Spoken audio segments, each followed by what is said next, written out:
हाँ तो बच्चों, पिछली क्लास में हम लोग पढ़ रहे थे अबाउट ग्रेविटेशन और गलती से मैंने लेक्चर 7 लिख दिया था।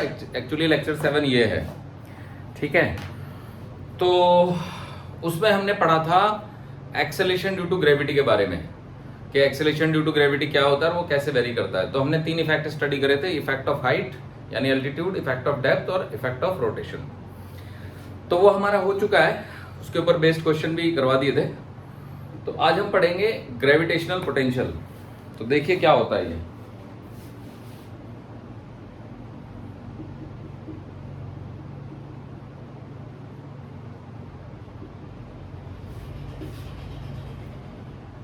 तो एक्चुअली जैसे हमें ना किसी एक ऑब्जेक्ट को एक जगह से दूसरी जगह पे लाने में वर्क कैलकुलेट करना है कि कितना होगा।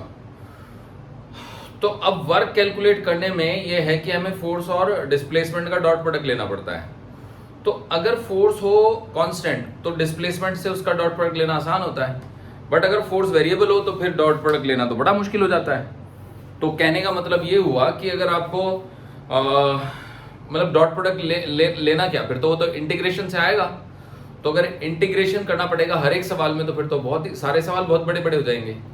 तो उस चीज को अवॉइड करने के लिए हम यहाँ पे कॉन्सेप्ट लाते हैं ग्रेविटेशनल पोटेंशियल का, ठीक है। तो क्या है ये समझा देता हूं मैं। तो देखिए, gravitational potential at any point is defined as the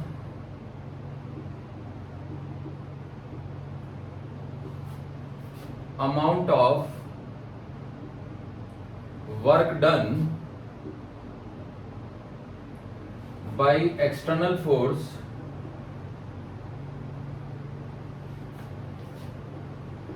in carrying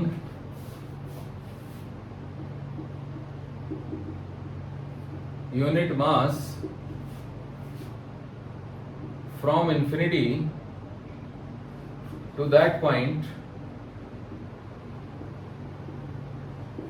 without acceleration. मतलब हमें उसको एक्सेलेरेट नहीं करना, एक्सेलेरेट करने से उसमें काइनेटिक एनर्जी बढ़ जाएगी, तो काइनेटिक एनर्जी नहीं बढ़ानी उसकी, without acceleration.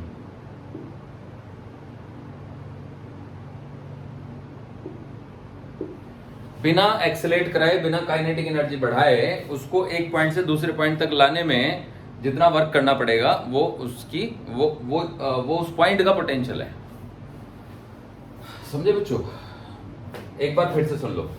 Gravitational potential at any point, किसी बिंदु पे gravitational potential is defined as, define किया जाएगा the amount of work done, किया गया वर्क, कितना अमाउंट वर्क हुआ, work done by the external force यानी बाहरी फोर्स, एक्सटर्नल एजेंट जो उसको कैरी कर रहा है के द्वारा, एक्सटर्नल एजेंट के द्वारा कितना वर्क हुआ, इन कैरिंग, कैरी करने में, लाने में, यूनिट मास, यूनिट मास को फ्रॉम इंफिनिटी, बहुत दूर से, to that point without acceleration.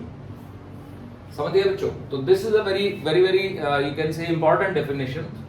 तो देखिए, मान लो W to infinity to P का मतलब है अमाउंट ऑफ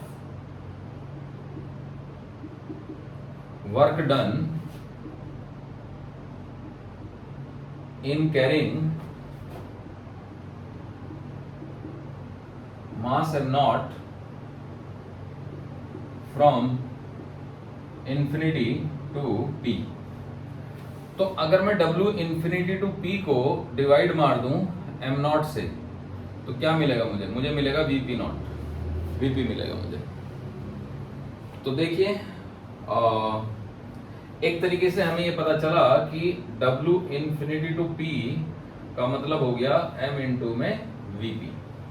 अब मान लीजिए Q एक और पॉइंट है, let W infinity to Q, तो ये हो जाएगा अमाउंट ऑफ वर्क डन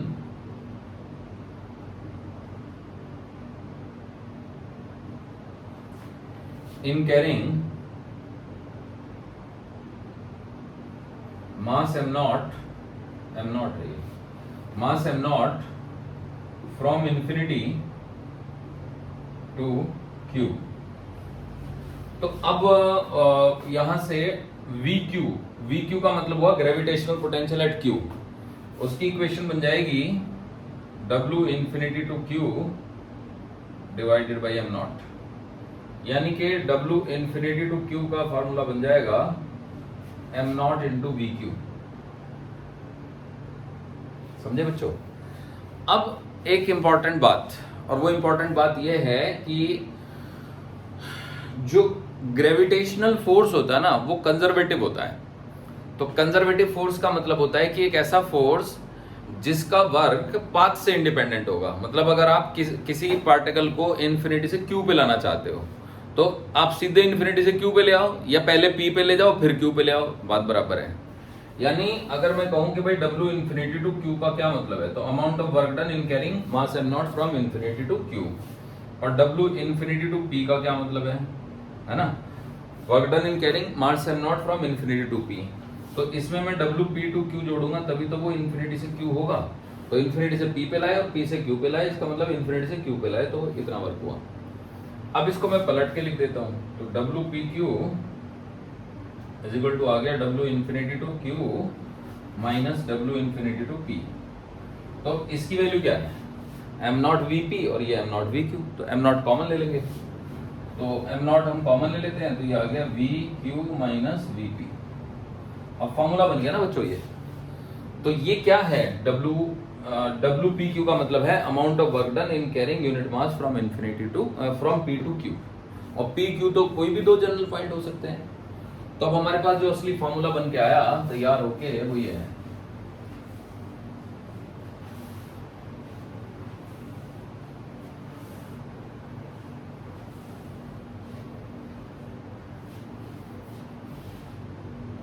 देखो बच्चों, W in P to Q is equal to M naught into में V Q minus V P, है ना।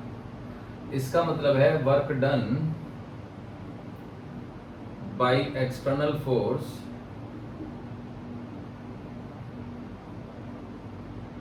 इन कैरिंग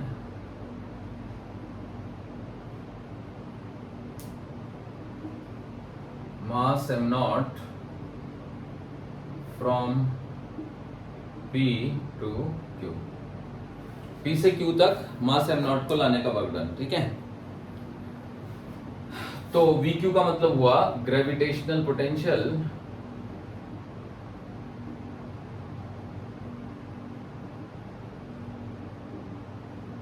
एट Q, और VP का मतलब हुआ ग्रेविटेशनल पोटेंशियल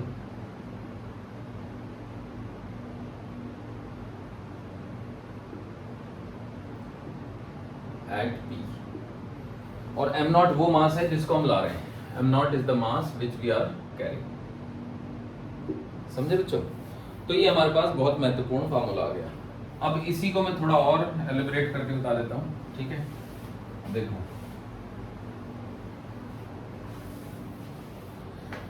मतलब हम यहाँ पे AB भी ले सकते हैं, तो W AB is equal to M naught into में BB माइनस V है। तो A से लेके B तक लाने का वर्क डन, समझ गए। फिर मैं यहाँ पे W एक्सटर्नल भी लिख सकता हूँ, तो W external is equal to M naught into में B हमारा फाइनल पोजीशन था, तो V final minus V initial, समझ गए। ये भी हो सकता है, तो ये ज्यादा बेटर डेफिनेशन है। तो ये work done by external force in carrying mass M naught from one point to another point, है ना। और ये V फाइनल मतलब फाइनल पोजीशन का पोटेंशियल, और V इनिशियल मतलब इनिशियल पोजीशन का पोटेंशियल, समझ गए बच्चों। तो इन दिस वे हमने work done by external force का फॉर्मूला बना दिया। अब देखो M naught into V final, तो W एक्सटर्नल को आप लिख सकते हो मतलब M naught into V final, है ना, minus M naught into V initial. अब आपको याद होगा बच्चों कि W एक्सटर्नल तो हुआ करता था डेल्टा U, यानी चेंज इन पोटेंशियल एनर्जी, यानी कि U final minus U initial, है ना। तो अब अगर मैं इन दोनों को कंपेयर कर दूं, तो U फाइनल का मतलब हो गया M इंटू में एम नॉट इंटू में V फाइनल, और U इनिशियल का मतलब हो गया एम नॉट इंटू में V इनिशियल, यानी U जो कि पोटेंशियल एनर्जी है उसका मतलब हो गया M इंटू में V। तो U is potential energy of mass am not, है ना। At any location, am not भी ले सकते हैं, एम भी ले सकते हैं, एम इज गुड, है ना। तो U is potential energy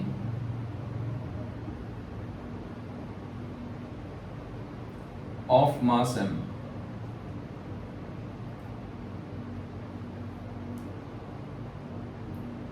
at a particular point, at any point, है ना।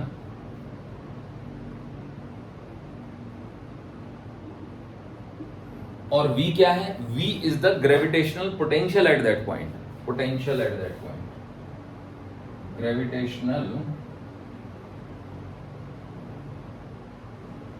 potential। तो पोटेंशियल और पोटेंशियल एनर्जी में फर्क आ गया। पोटेंशियल एनर्जी के यूनिट होंगे जूल और पोटेंशियल के यूनिट होंगे जूल पर केजी।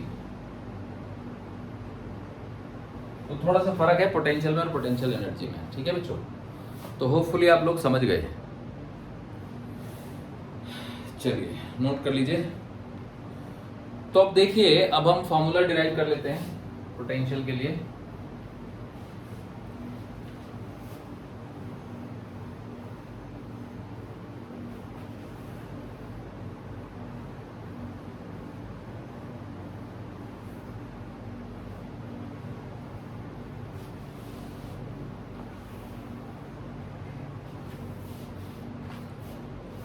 अब देखो, टॉपिक का नाम है एक्सप्रेशन फॉर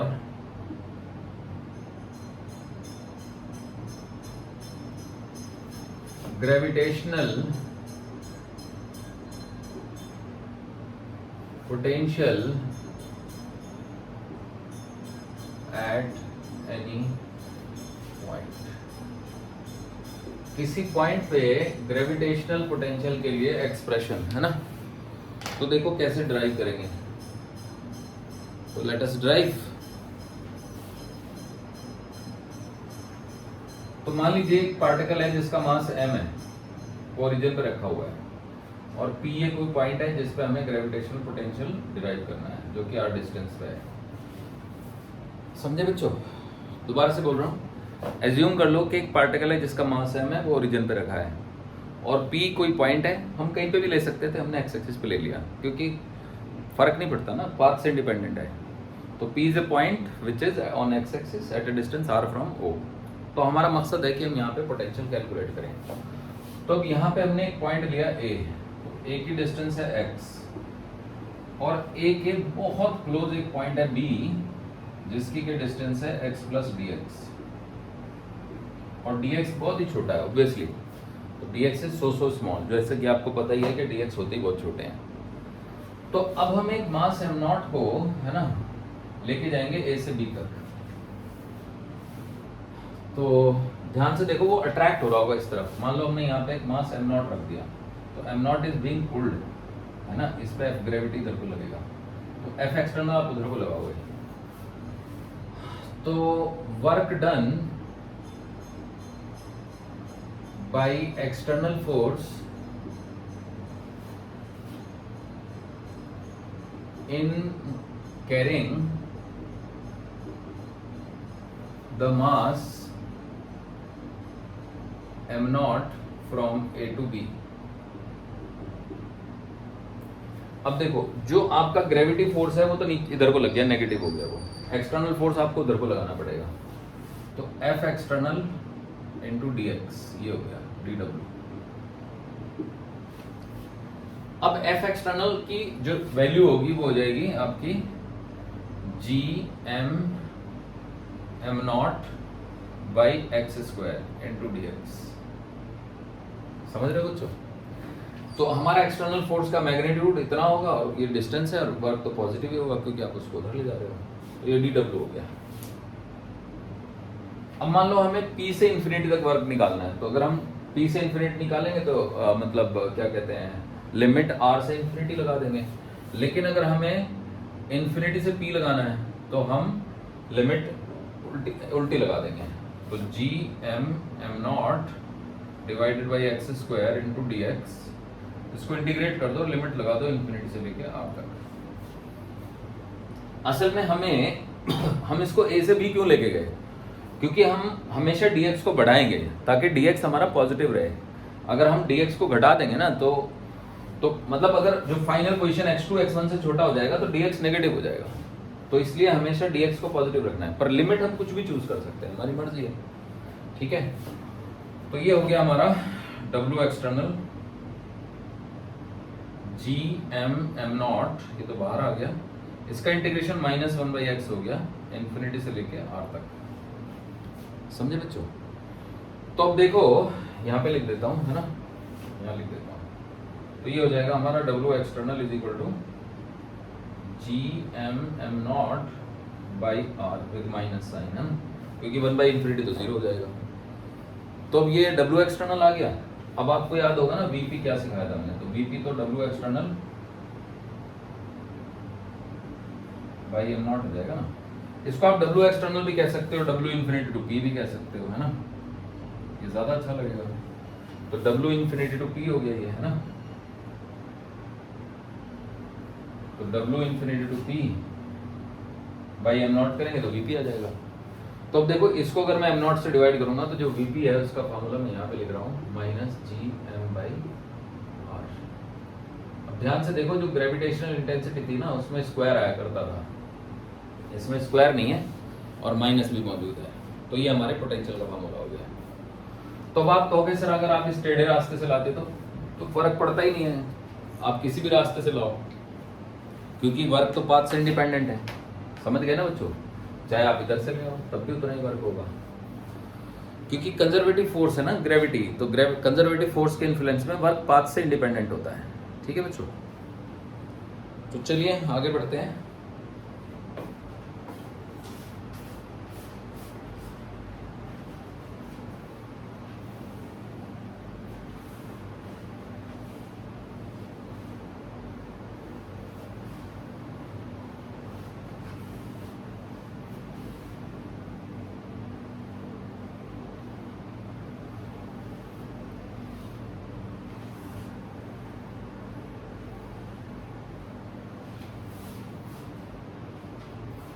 देखिए बच्चों,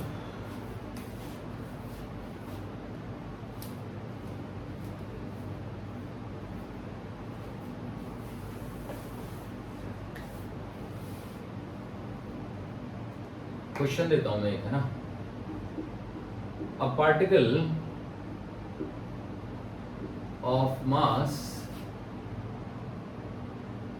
m equals to you can say 130 kg is placed 390 kg कर लो, है ना, 390 kg is placed at origin. Calculate the amount of work done in carrying a particle of mass 1.25 kg from A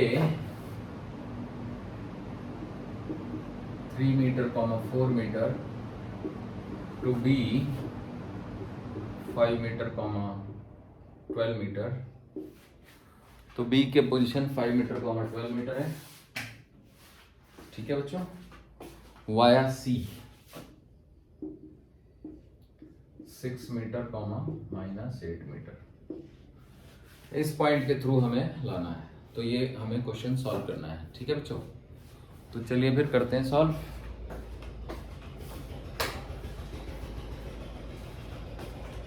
तो देखिए कैसे होगा ये क्वेश्चन।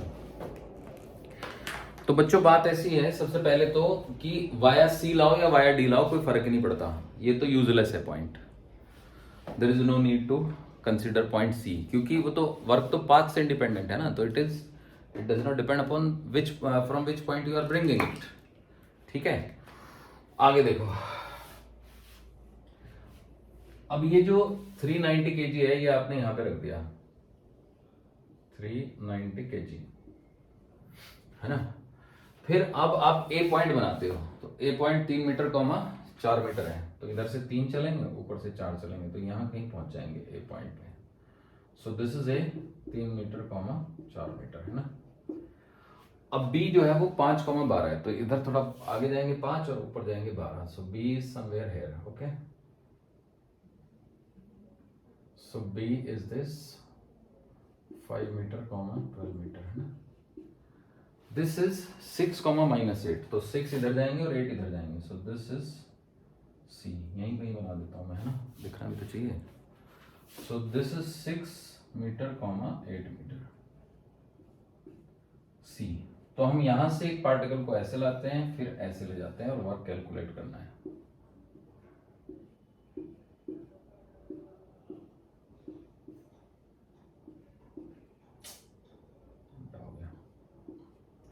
ठीक है बच्चों, तो जैसे कि मैंने बताया कि इसमें इंपॉर्टेंट चीज ये है कि अगर ओरिजिन से देखेंगे तो ओरिजिन से ये डिस्टेंस 5 मीटर होगी, और ओरिजिन से ये वाली जो डिस्टेंस है, क्योंकि ये तो 5 है और ये 12 है, तो ये 13 मीटर हो जाएगी, और ये वाली जो डिस्टेंस है ओरिजिन से, ये 10 मीटर हो जाएगी। 6 और 8, 8 तो माइनस का है ना, -8। समझ गए बच्चों। तो अब आप देख लो कि अगर मुझे VA निकालना हो सॉल्यूशन में, तो VA हो जाएगा मेरा G इंटू में 390 डिवाइडेड बाई 5 से काट देंगे तो ये इसको आई थिंक 78 आ जाएगा माइनस का, तो माइनस का 78G। VB निकालेंगे तो आ जाएगा आपका माइनस का G into 390 divided by 30 minus का 30G, और VC निकालेंगे तो वो आ जाएगा माइनस का G इंटू में 390 by 10, so that is minus का 39G। तो जैसे कि मैं कह रहा था कि VC का तो कोई योगदान ही नहीं है, कोई यूज ही नहीं है, तो बस मैंने खामखा निकाल दिया। तो जो WAB होगा, है ना, वो हो जाएगा m0 इंटू में VB माइनस VA। तो VB तो ये -30G है, m0 है आपका 1.25 इंटू -30G और प्लस 78G, ऐसे आ जाएगा। तो 78 में से 30 जाएंगे तो 48 बचेंगे। So this comes out to be WAB is equal to 1.25 को 5/4 लिख दो इंटू 48 इंटू G, तो बस ये कट गया, 60G आ गया आंसर। अब G की वैल्यू आप जानते होंगे, G की वैल्यू होती है वैसे तो 6.67 इंटू 10⁻⁻11 न्यूटन मीटर स्क्वायर पर kg स्क्वायर, है ना। तो अगर मैं मतलब इसको रफली हम ऐसे लिख सकते हैं, G is equal to 20/3 into 10⁻⁻11 newton metre square by kg square, ऐसे लिख सकते हैं। तो अगर ये मैं डाल दूं तो ये आ जाएगा आपका 60 इंटू में 20/3 इंटू 10⁻⁻11, तो ये 2 से कट के 20 आ गया, 20 400, तो 4 इंटू 10⁹, तो 4 नैनो जूल, है ना, इतना सा वर्क होगा बस। अब नैनो इसलिए हुआ क्योंकि ये मास ही थोड़े थोड़े से हैं, तो ये किसी डिवाइस से आप नाप नहीं पाओगे, because these masses are so tiny masses. क्योंकि अगर मान लो हम एक पहाड़ है जिसका वजन हजारों किलो है, तो भी उसका भी ग्रेविटी हम फील नहीं कर सकते। तो ये जो फोर्सेज होते हैं ना ग्रेविटी के, बड़े ही वीक होते हैं, क्योंकि अर्थ का तो मास ही बहुत ज्यादा है, तो इसलिए हम अर्थ की ग्रेविटी फील करते हैं। बाकी कहीं हम हर जगह ग्रेविटी फील नहीं करते हैं, ऐसा नहीं है कि हमें हर जगह ग्रेविटी फील हो जाएगी। समझ गए बच्चों। तो होपफुली ये आपको समझ आ गया। चलिए आगे बढ़ेंगे और करेंगे सवाल।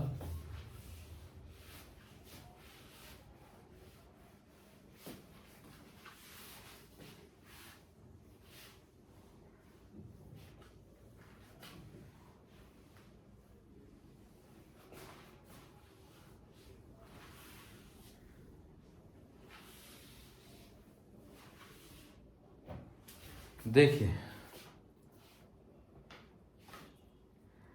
अब मान लीजिए कि इस तरह की सिचुएशन है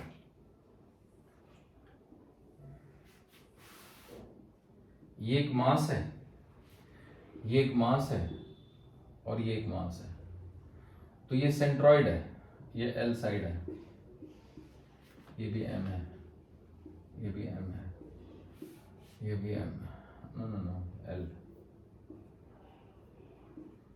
तो एक इक्विलेटरल ट्रायंगल के 3 वर्टेक्स पे 3 मासेस रखे हुए हैं एम एम एम, तो हमें सेंट्रॉइड पे ग्रेविटेशनल पोटेंशियल फाइंड करना है। Find gravitational potential at the centroid of the equilateral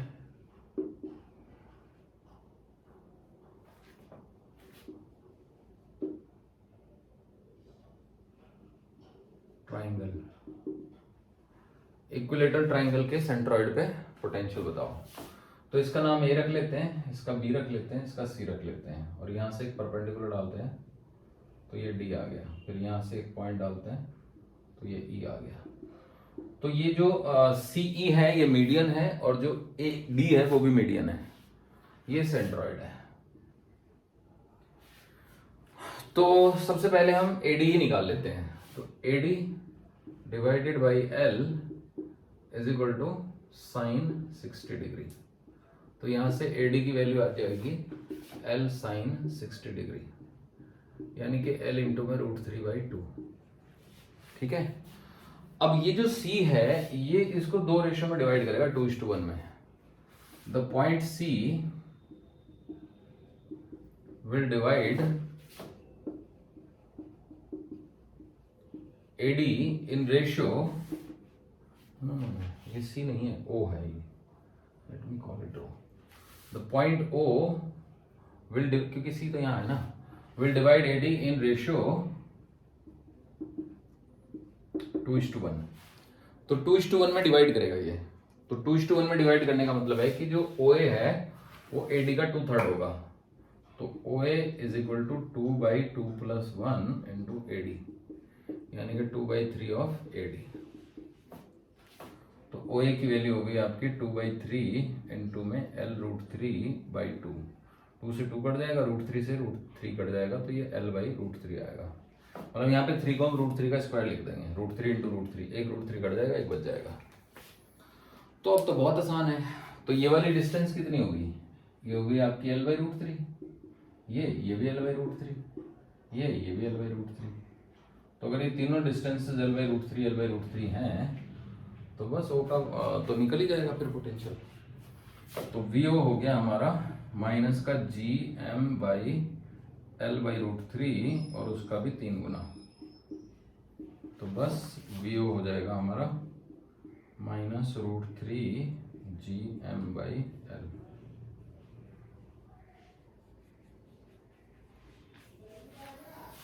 समझ गए बच्चों? तो होपफुली ना 3 भी आएगा, 3√3 3, और ये √3 ऊपर ही चला जाएगा।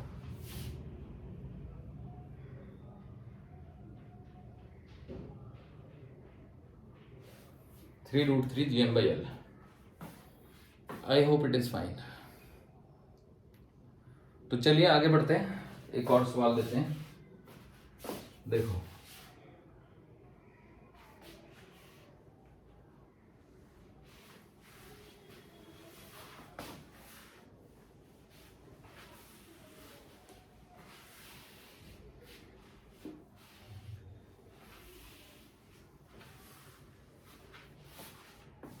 बच्चों, at the centre of the square of side L है ना। देखो ये एक स्क्वायर है, यहां पे एक मास है M, यहां भी एक मास है M, यहां पे भी एक मास है M, और यहां पर भी एक मास है M। तो ये 4 मासेस हो गए। इसका नाम A रख लेते हैं, ये B हो गया, ये C हो गया, ये D हो गया। इसको ऐसे ज्वाइन करते हैं और इसको ऐसे ज्वाइन करते हैं, ठीक है। तो ये O आ गया। तो अब हमें ओ पॉइंट पे पोटेंशियल चाहिए, तो ये सारी साइडें एल एल हैं, तो ये भी एल है, ये भी एल है, ये भी एल है, ये भी एल है, ठीक है। तो अगर आपको ओ पे पोटेंशियल चाहिए तो कैसे निकलेगा, तो अब हमें ए बी बी डी चाहिए मान लो, तो B D must be equal to root under A D का स्क्वायर प्लस में ए बी का स्क्वायर, है ना। तो ये L square plus L square हो गया, है ना। So this is L root two हो गया। अब जो बी डी है वो एल रूट टू है, तो ओ जो है वो बी डी को दो इक्वल पार्ट में डिवाइड करेगा, तो इसका मतलब O B is equal to O D is equal to B D by two, है ना, is equal to L root two by two. अब ये टू को रूट टू का स्क्वायर लिख देंगे, root two into root two, एक cut जाएगा एक बच जाएगा, एल बाई रूट टू। समझ आया बच्चों। तो अब पोटेंशियल निकाल लेंगे, तो वी ओ आ जाएगा आपका माइनस का G M by L by root two into में 4, तो ये रूट टू चला जाएगा ऊपर, तो minus 4 G M by 4 root two G M, है ना, 4 root two G M by L, ऐसे आ जाएगा। तो वी ओ की वैल्यू आ जाएगी, ठीक है बच्चों। चलिए आगे बढ़ते हैं, एक और क्वेश्चन लेते हैं।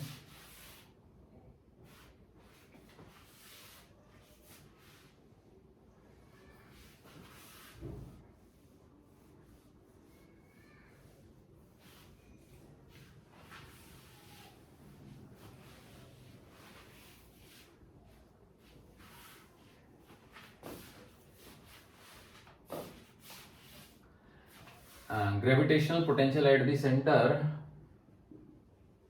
ऑफ अ पेंटागन, है ना,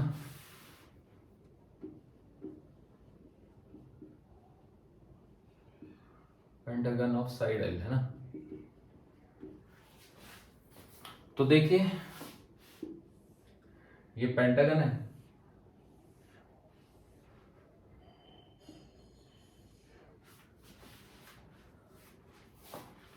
बना देता हूं,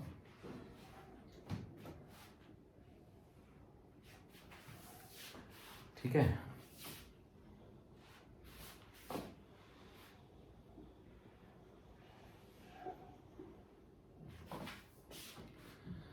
ओके, ये ए है, ये बी है, ये सी है, ये डी है, ये ई है ना। सेंट्रॉइड यहां कहीं बनेगा, ऐसे ज्वाइन करेंगे तो ये पांचों एंगल जो है वो इक्वल हो जाएंगे, हर एक एंगल 72 डिग्री का हो जाएगा। So this angle is 72 degree. अब ये साइड एल है, ठीक है बच्चों। तो अब क्या करेंगे कि यहां से एक परपेंडिकुलर डालेंगे, तो मान लो ये पॉइंट आता है ई तो हो गया, एफ आता है ये, तो ये L/2 है और ये वाला एंगल है 36 डिग्री, तो इसको आर लिख देंगे। तो अब हम लिखेंगे EF बाई ओ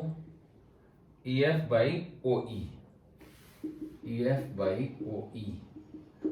तो देखो EF is perpendicular, OE is hypotenuse, perpendicular डाल दिया ना हमने वहां से, इज इक्वल टू साइन 36। तो यहां से EF की वैल्यू आ जाएगी, EF तो L/2 है, तो L/2 by OE is equal to sine 36। तो देखा जाए तो OE की वैल्यू आ गई आपकी L/2 इंटू में साइन 36, ये आ गया, ठीक है बच्चों। तो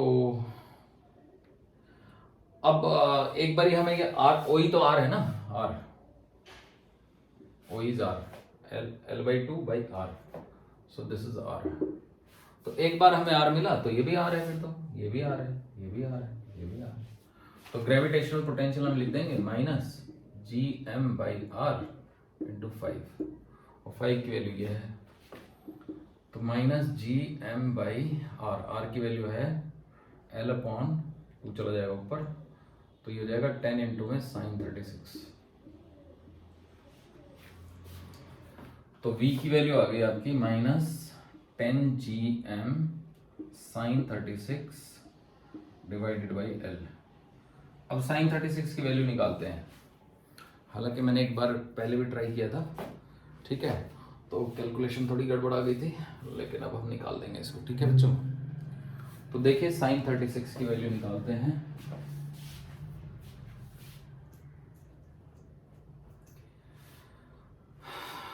तो जगह बना लो पहले, है ना। वैसे तो साइन 37 की वैल्यू तो हमें पता है। देखो साइन 37 की जो वैल्यू है एक्चुअली वो 36.8 होता है, उसकी वैल्यू होती है हमारी 3/5 यानी कि 0.6, पर हमें निकालनी है वैल्यू साइन 36 की। थोड़ा सा वैसे तो कैलकुलेटर से निकल जाएगा, पर मान लो एक्चुअली निकालना है हमको। तो अब देखो हम क्या करते हैं ना, थीटा मानते हैं 18 डिग्री को, तो 5 थीटा इज इक्वल टू 90 हो जाएगा। 5 theta is equal to 90 degree. ठीक है, तो अब यहां से हम लिख देंगे 2 theta is equal to 90 degree minus 3 theta. अब साइन 2 थीटा लगाते हैं, तो sine 2 theta is equal to sine 90 degree minus 3 theta. तो sine 2 theta is equal to cos 3 theta. अब कॉस 3 थीटा की वैल्यू मैं आपको दिखा देता हूं कैसे निकलती है। Cos 3 theta is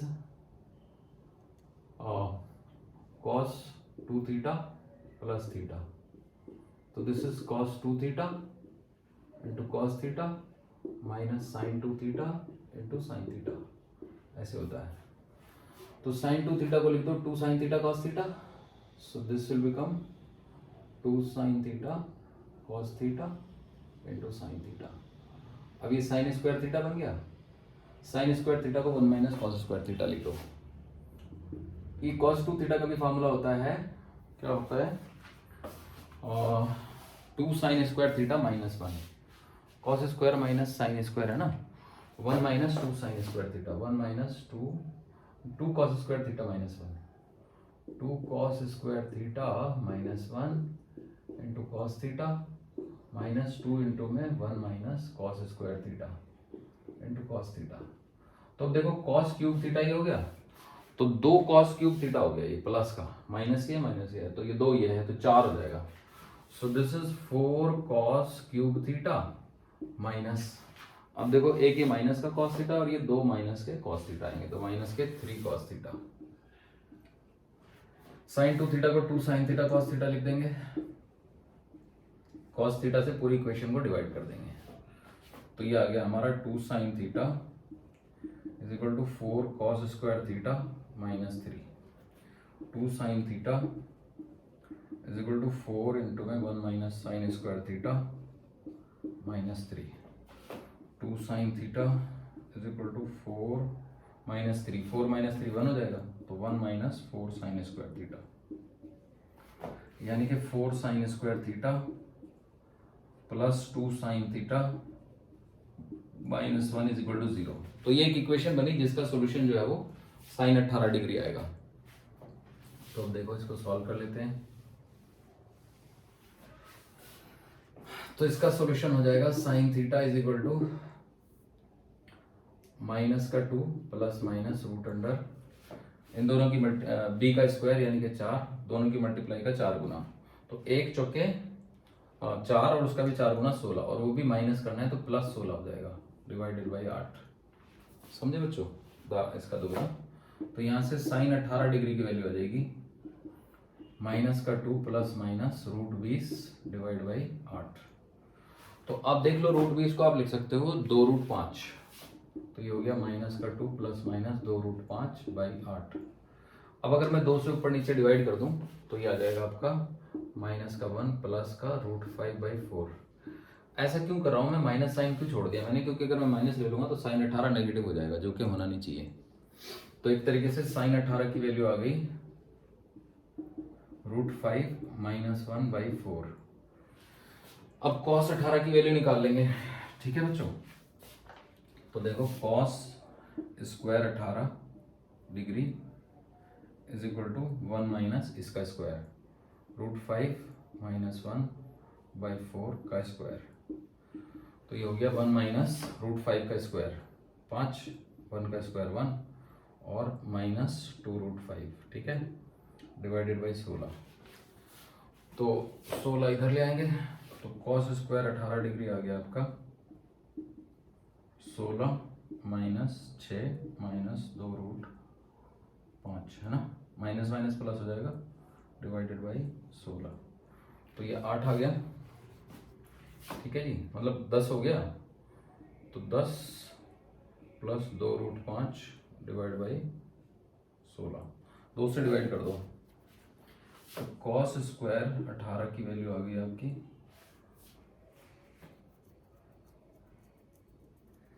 okay 10 plus ये है, तो इसको ना हम होल स्क्वायर बना सकते हैं। तो होल स्क्वायर किस चीज का बनेगा, ये रूट 5 का स्क्वायर, है ना, cos square 18, cos square 18 is 10 plus 2 root 5, ठीक है ना, यहाँ तक तो ठीक ही है।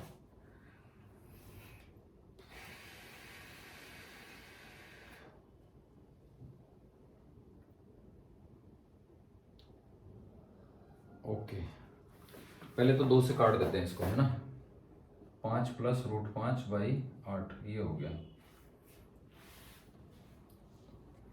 अगर हम इसको काट रहे हैं तो बात बन नहीं रही है।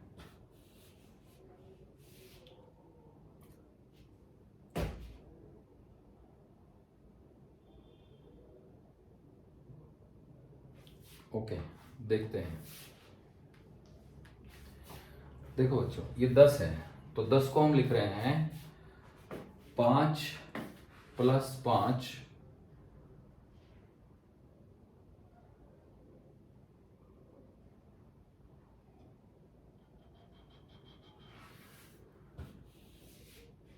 यही बन गया, है ना।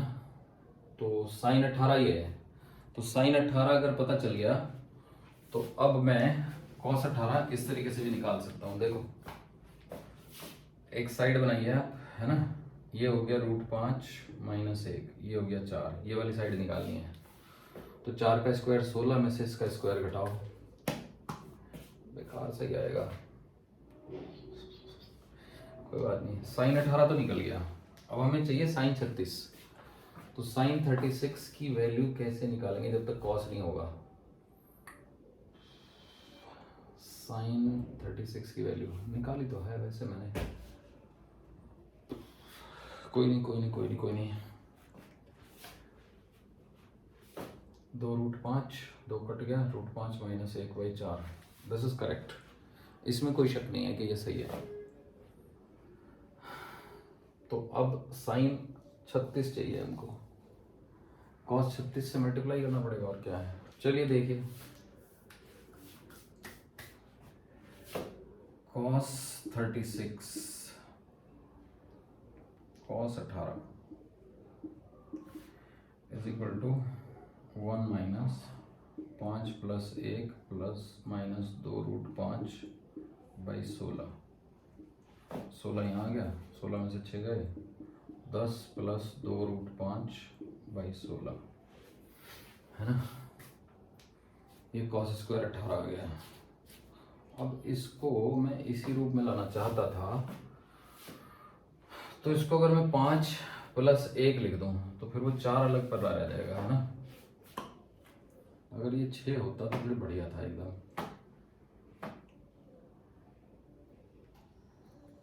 तो ये बनेगा नहीं, तो चलो कोई बात नहीं। कॉस 18 की वैल्यू हो गई आपकी root of 10 plus 2 root 5 by 16, यानी कि root of 10 plus 2 root 5 by 4, ऐसे हो गया। तो अब साइन 36 की वैल्यू निकाल देंगे, है ना। तो देखो साइन 36 की वैल्यू आ गई आपकी, sine of 36 is 2 sine 18 into cos 18, है ना, 2 2 इंटू में साइन 36 √5 - 1/4 इंटू √10 + 2 √5/4 कट गया, 2 आ गया यहाँ पे, है ना। तो बस यही है। So the value comes out to be sin 36 is equal to √5 - 1 into √10 + 2 √5 divided by 8। ये आ रही है, एक सेकंड, ये √5 है, √5 तो अलग है ना, √5 - 1।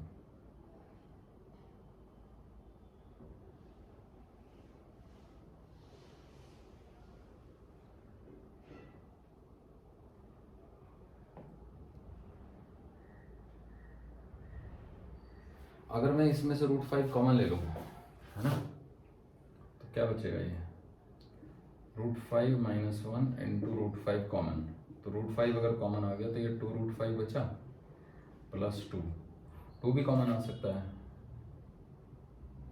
तो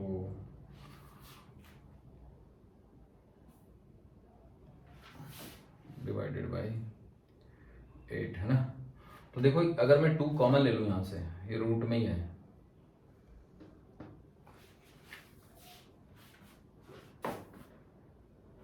ये सब रूट में ही है,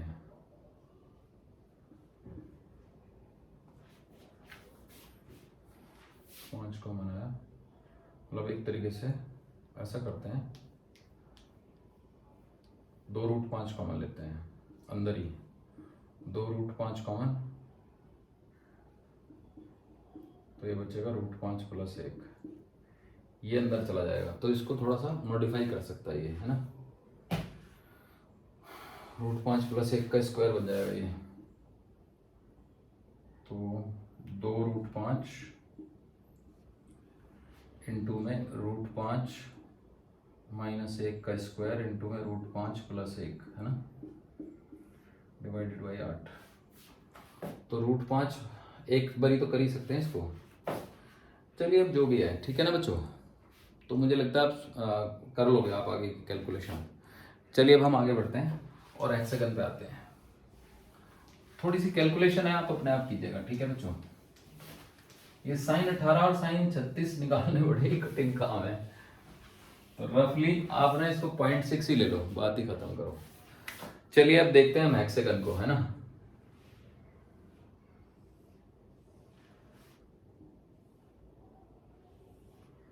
तो हेक्सागन है और इसके भी 6 कॉर्नर पे 6 पार्टिकल रखे हुए हैं, ठीक है। m मास m मास m मास m मास और ये भी m मास।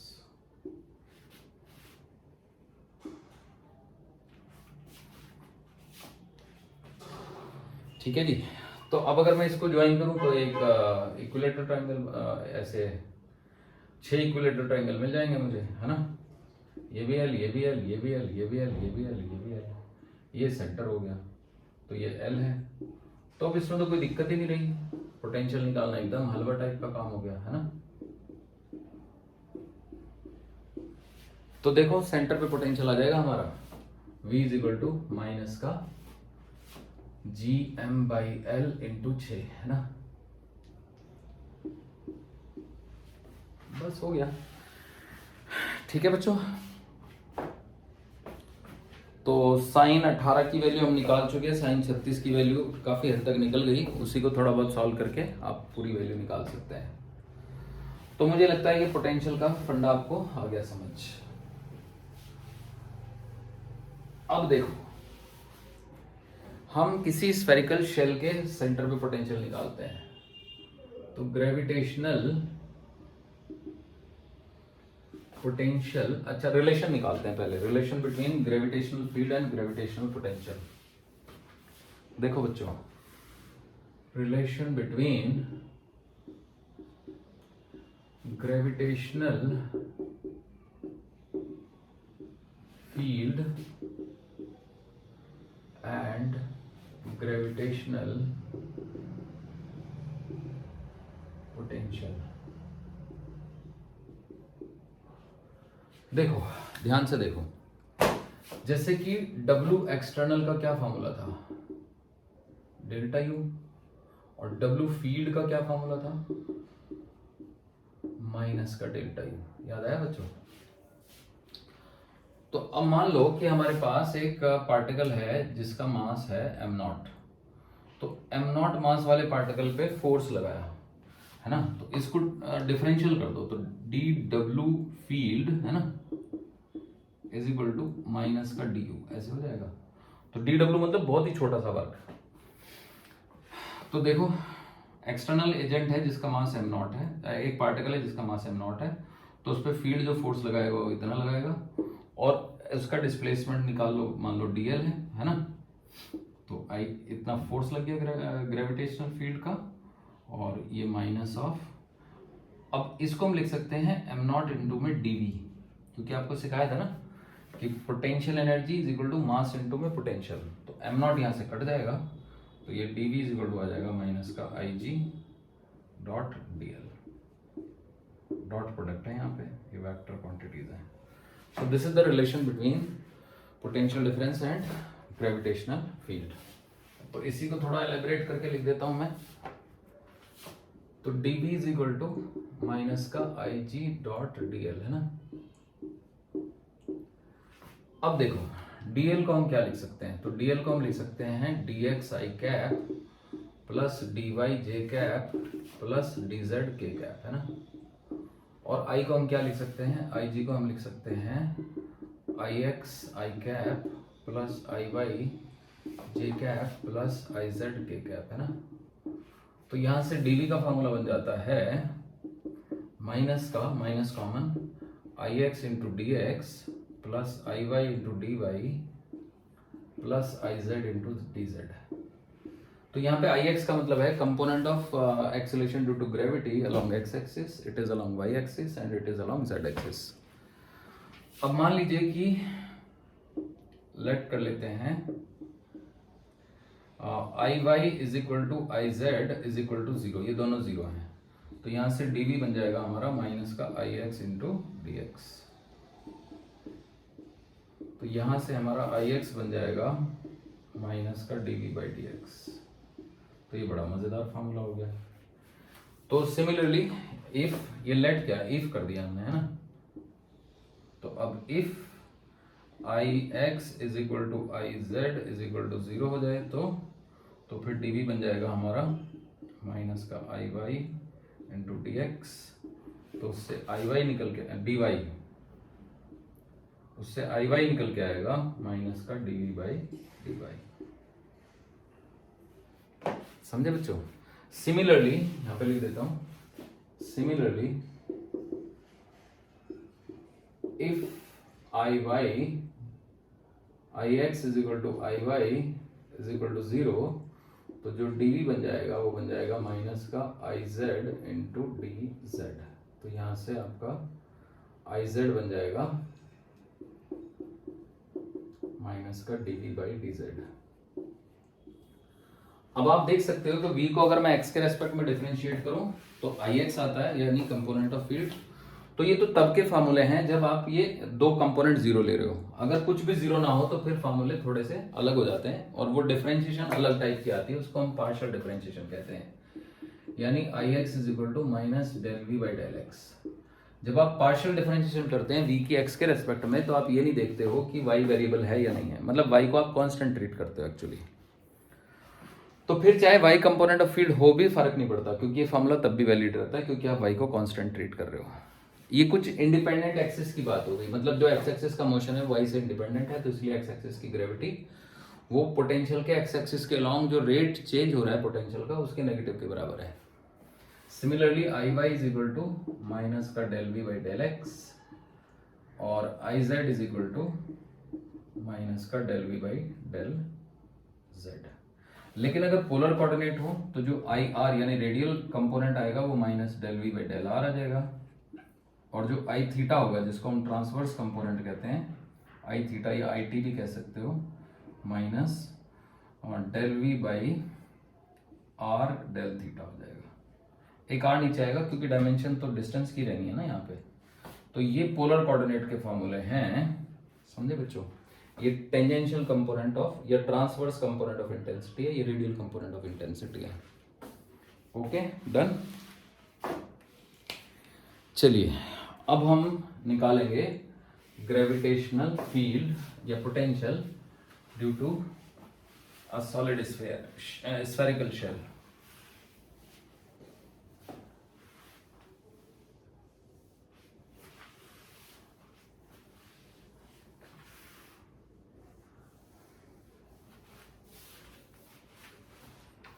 तो देखो बच्चों, gravitational potential due to spherical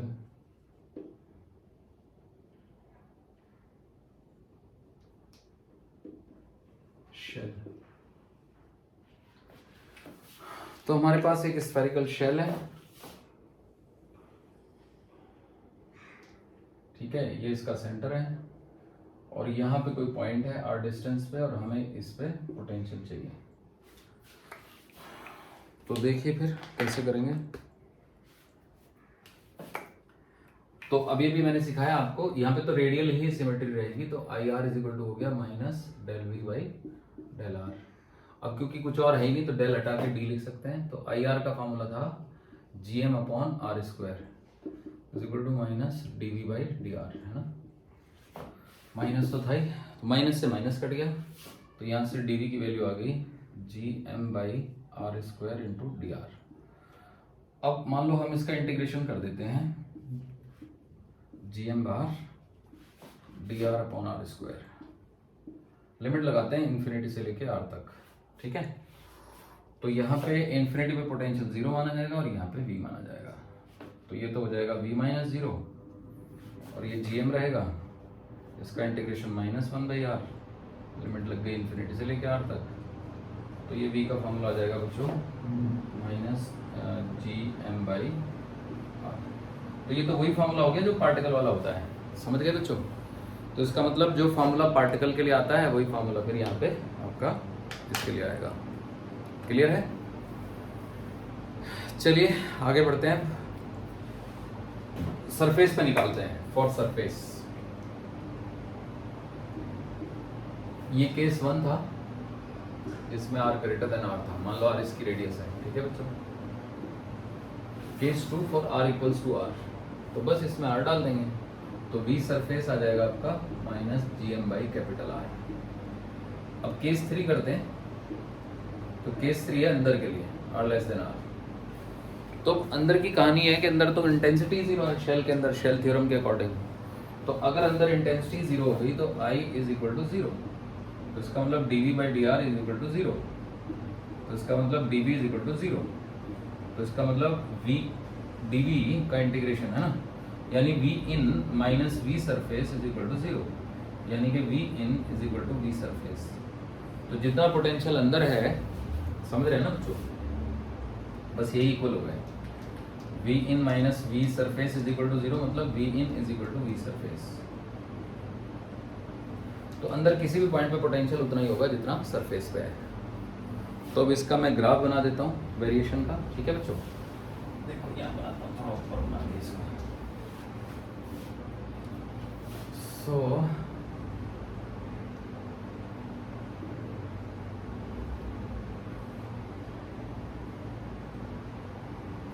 ये r equals to capital R है, ये small r is equal to zero है ना, उनकी जगह नहीं, चलो कोई बात नहीं। तो देखो यहाँ से लेके यहाँ तक तो पोटेंशियल कांस्टेंट ही रहेगा, है ना, उसके बाद वो घटता जाएगा, मतलब बढ़ता जाएगा एक्चुअली, क्योंकि नेगेटिव है ना, minus G M by R. तो अंदर ये अंदर का कोई भी पॉइंट हुआ, जब सब जगह पोटेंशियल उतना ही है जितना सरफेस पे, सरफेस के बाद फिर बढ़ता है, मतलब मैग्नीट्यूड तो उसका घटता है, पर क्योंकि नेगेटिव होने की वजह से हम उसको कहेंगे बढ़ रहा है। क्योंकि अगर मान लो माइनस 100 था यहाँ पे, माइनस 50 हो गया बढ़ गया, माइनस 20 हो गया और बढ़ गया, माइनस 10 हो गया और बढ़ गया, माइनस 5 हो गया और बढ़ गया, जीरो होने पे तो मैक्सिमम ही हो जाएगा, ठीक है बच्चों।